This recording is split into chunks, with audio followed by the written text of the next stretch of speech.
National media के spotlight series में आप सभी का स्वागत है। आज हमारे साथ क्वीन ऑफ महाराष्ट्र 2026 की विनर है। आइए जानते हैं इनका एक्सपीरियंस एंड इनका पोर्टफोलियो। मैम, सबसे पहले अपना परिचय दीजिए। Thank you.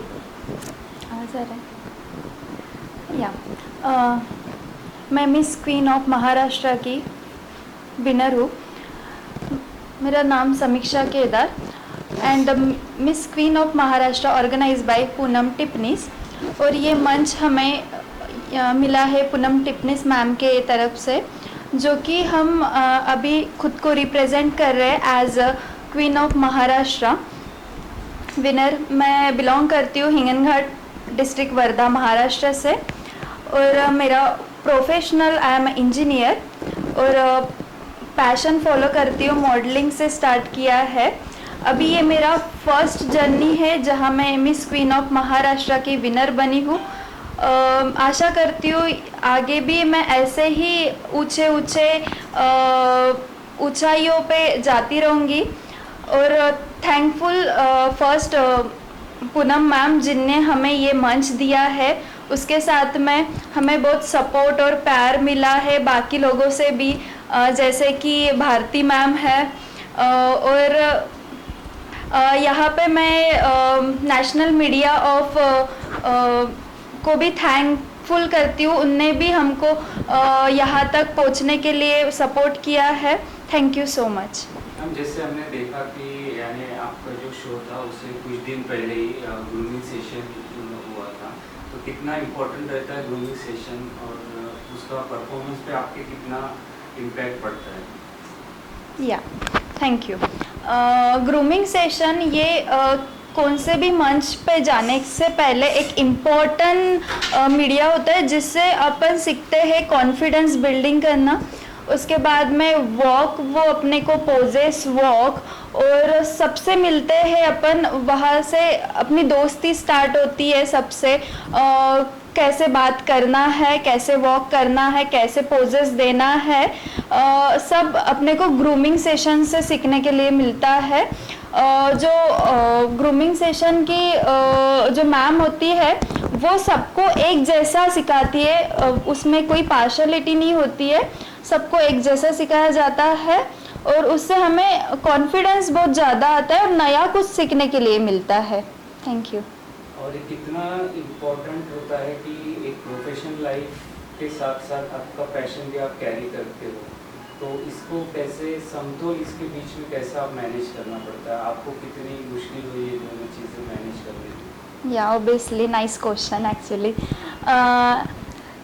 एक्चुअली मैं एक इंजीनियर हूँ, सॉफ्टवेयर डेवलपर एट इन्फोसिस में। तो मैं यहाँ पुणे से आई हूँ।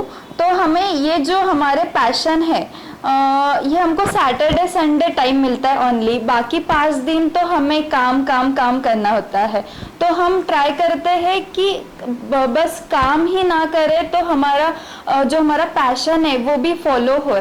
काम से थक जाते हैं इसलिए हम फिर पैशन फॉलो करते हैं ना। ऐसा नहीं है कि मुझे उसमें करियर नहीं करना है, मुझे मेरे 2 करियर है एक्चुअली, एक मॉडलिंग वाला और एक इंजीनियरिंग वाला। उधर भी मैं अच्छा ग्रो कर रही हूँ और अभी मैं चाहती हूँ यहाँ भी मैं अच्छा ग्रो करूँ।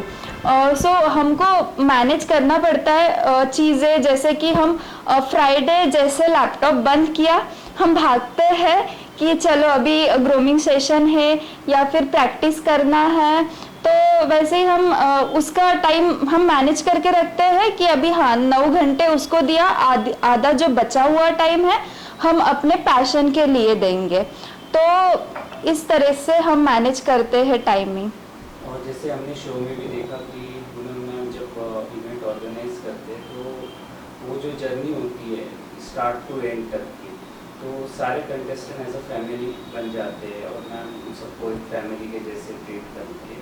तो पूनम मैम के साथ आपको इवेंट करने का एक्सपीरियंस कैसा रहा, उसके बारे में आप कुछ बता सकते हैं? Yes sure.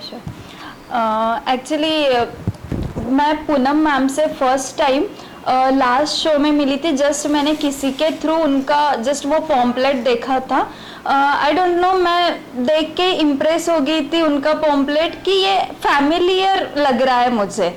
बाकी बहुत लोगों का पॉम्पलेट हम देखते हैं एज ए बिजनेस करके अपन देख के छोड़ देते, लेकिन इनका देखने के बाद में मुझे लगा कि नहीं, इससे जुड़ना चाहिए और इन्फॉर्मेशन निकालना चाहिए और इनके साथ जुड़ना चाहिए। तो मैंने जैसे देखा उस नंबर पे कॉल किया, मैम को कॉल लगाया और अभी तक मैंने जिनको भी कॉल लगाया वो प्रोफेशनली नॉर्मल बात करते हैं और उनका काम खत्म हो गया। लेकिन मैम इतना लवली बात करते हैं सबसे, एकदम ऐसा प्यार उनसे निकलता है, तो ऐसा लगता है नहीं अभी बस यहाँ से अपन निकलेंगे नहीं बाहर यहाँ मतलब अब जुड़ गए, एक बार जुड़ गए तो यही रह जाएंगे। तो बहुत फिर एक बार, पहली बार अगर कोई अपने को इतना प्यार दे रहा है तो अपन अगर बार बार उस शो में जाते हैं और उनसे जुड़ते हैं तो अपना प्यार बढ़ते रहता है। और अभी ये मेरा एक्चुअली सेकंड शो है, तो मुझे इस बार सेकंड शो में मैंने भी बहुत मेहनत करी, उसके साथ में मैम ने तो ऑब्वियसली मेहनत करी है उनके शो में, और बाकी भी पार्टिसिपेट ने मेहनत करी है। तो इस बार मैं क्वीन ऑफ महाराष्ट्र की विनर बन चुकी हूँ। या बिल्कुल, आपको आने वाले आपकी जर्नी के लिए बहुत बहुत शुभकामनाएं नेशनल वेब मीडिया की तरफ से और रॉकस्टार इवेंट की तरफ से। आप ऐसे ही माइलस्टोन अचीव करते रहे। Wish you all the best and thank you so much national web of media, जिनने मुझे यहाँ इंट्रो के लिए बुलाया है। And thank you so much first of all to Poonam Tipnis ma'am, जिनने मुझे ये क्राउन दिया है।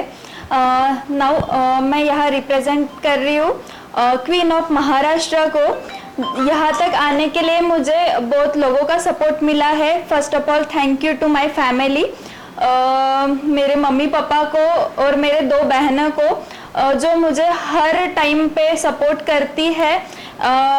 मुझे इंस्टाग्राम खोलना है, पब्लिक करना है, यूट्यूब खोलना है, यहाँ तक मैंने सब परमिशन उनसे लेके सब कुछ किया है।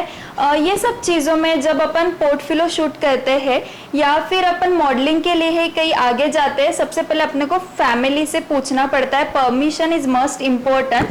फॉर्म अपन भरते हैं, वहाँ पे भी फैमिली की सिग्नेचर होती है, तो उनने मुझे कभी किसी चीज़ों के लिए मना नहीं किया। ड्रेस, कुछ भी ड्रेस लेना है मैं अपने मन से ड्रेस पहन सकती हूँ, उनने कभी मुझे किसी भी चीज़ों के लिए मना नहीं किया है। तो उनका सपोर्ट बहुत ज़्यादा इम्पोर्टेंट है इस सब चीज़ों में। तो मैं उनका दिल से धन्यवाद करती हूँ। Thank you so much mummy papa and मेरे दोनों सिस्टर।